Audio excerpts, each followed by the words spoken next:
नदी के किनारे दोनों बहनें का घर रहता है, जिसमें से छोटी बहन सुरेखा और बड़ी बहन का नाम रेखा रहता है। सुरेखा का जब भी मन उदास होता है वो नदी के किनारे आके बैठ जाती है। उसको नदी से एक अजीब सी आवाज़ आती है, उसमें ही उसको सुकून मिलती।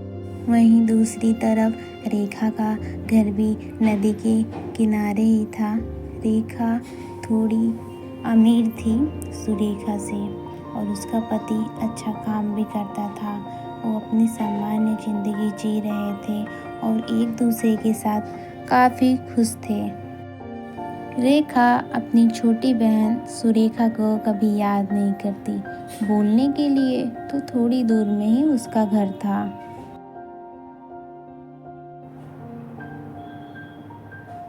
वहीं सुरेखा का पति एक नॉर्मल किसान था, जो किसानी करके खेत में काम करके अपना और अपने बीवी का पेट भरता था। रेखा का पति किराने के दुकान में काम करता था। उसकी खुद की दुकान थी। उसको दिन में अच्छी खासी कमाई हो जाती थी, जिसके कारण उनका घर अच्छा चलता था। अच्छा चलने के बावजूद भी ये दोनों बहुत ज़्यादा कंजूस थे। एक दिन रेखा ऐसे ही अपने पति को बोलती है, सुनो ना, कहीं चलो ना बाहर घूमने, बहुत दिन हो गया है, चलो ना, बहुत मन करता है बाहर घूमने के लिए। लेकिन रेखा का पति उसे सीधे मना कर देता है। सुरेखा का पति सीधे जंगल की तरफ निकल जाता है थोड़ी लकड़ियाँ लाने के लिए, क्योंकि खाना पकाने के लिए लकड़ियाँ की ज़रूरत थी। तो धीरे धीरे जंगल के अंदर चले जाता है। जंगल में आते आते काफ़ी टाइम हो जाता है, जिसके कारण सुरेखा के पति को काफ़ी भूख और प्यास लगी रहती है। आगे चल के उसके साथ क्या होने वाला है उसे नहीं मालूम था। और यहाँ गांव में सुरेखा का हालत खराब हो रहा था। वो अपनी बड़ी बहन रेखा के पास आती है कुछ मदद मांगने के लिए, लेकिन रेखा उसकी मदद नहीं करती है और बोलती है, गया होगा तेरा पति कहीं, मुझे क्या पता, तुम मेरे पास क्यों चल के आई है। रेखा बोलती है, दीदी ऐसा मत बोलो दीदी, वो जल्दी आ जाएंगे, जीजू को भेजो ना, देखिए वो कहाँ गए हैं, भेजो ना दीदी।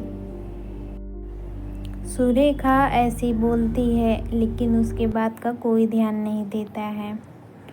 मानो तो गांव में सुकून था, हर जगह शांति थी, अच्छे दिन चल रहे थे, लेकिन सुरेखा का अपने पति के बिना मन नहीं लगता था। उसका पति बीच जंगल में जाता है, उसको एक हिरन मिलता है। हिरन मदद की गुहार लगाता है, ए मनुष्य मेरी मदद करो। किसान रेडी हो जाता है मदद के लिए। वो गुफा के अंदर आता है। जैसे ही आता है, शेर हिरन के बच्चे को खाना रहता है। सुरेखा का पति, रुको, ये क्या कर रहे हो तुम इस बच्चे को खा रहे हो, थोड़ा भी दया नहीं है। तुम चाहो तो मुझे खाओ, लो मैं तुम्हारे सामने खड़ा हूँ। शेर बोलता है, नहीं, मुझे इसे ही खाना है, तुम्हें नहीं खाना। तुम्हें मैं क्यों खाऊं, मैं ये बच्चे को खाऊंगा। सुरेखा का पति बोलता है, नहीं, मैं ये बच्चे को लेके आऊँगा। वहाँ से सुरेखा का पति हिरन के बच्चे को लेके निकल जाता है। फिर जंगल में थोड़े अंदर और जाता है तो उसको एक पक्षी दिखती है।